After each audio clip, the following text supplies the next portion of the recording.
No matter how hard we may try, there's always going to be at least a small element of fear when talking about the end of the world, the end times.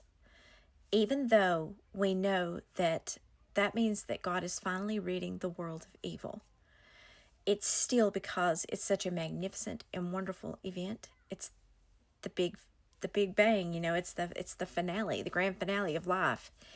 And everyone everyone, if they're honest, will experience a small element of fear at least. But let me tell you something.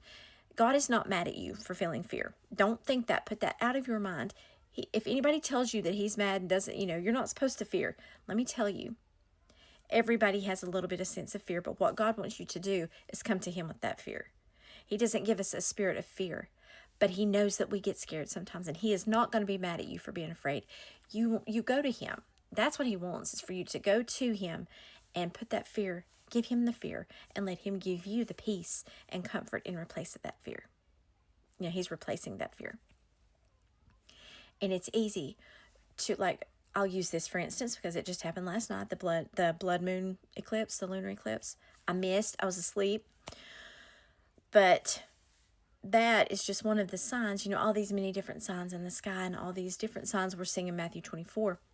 It's we're in the end times. And I'm not saying that to scare you. I'm saying that to help you prepare.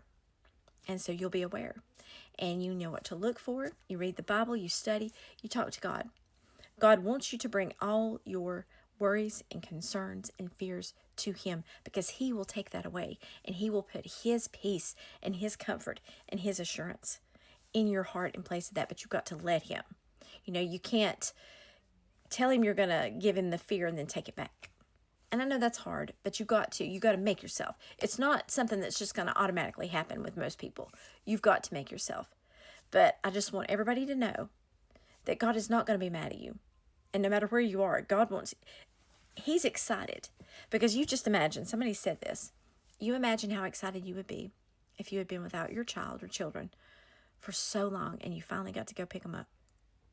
How excited would you be? That's how God's doing right now. He's so excited because he knows that it's almost time to come get everyone that's going to heaven. And he knows what's up there waiting on us. He knows. And that's why he's excited. And he doesn't want us to be afraid, because it's nothing but good up there. There's nothing but good and wonderful stuff waiting for us. Nothing that we could even imagine on this earth will even come close to touching it. The most magnificent thing in the world cannot touch the least in heaven. That blows my mind. But I like to think about it. So don't let the fear, just swallow you whole. That's what Satan wants to do. He wants to get your focus off of it. He don't want you to be excited. He doesn't want you to think of anything good about the end of the world. He wants you to stay down here with him in fear and live in the world in your fear. But don't do it. Fight it. Go to God with that fear. Because, and like I said, it's normal. Everybody, I even hit, sometimes when I think about the magnitude of what it is, you feel fear because it's unknown. It's so amazing. So don't think God's mad at you for being afraid. He's not. And don't let anybody tell you that God is mad at you for having fear. Okay? He wants you to come to him with that fear. So that's all I wanted to say. That's all I wanted to say.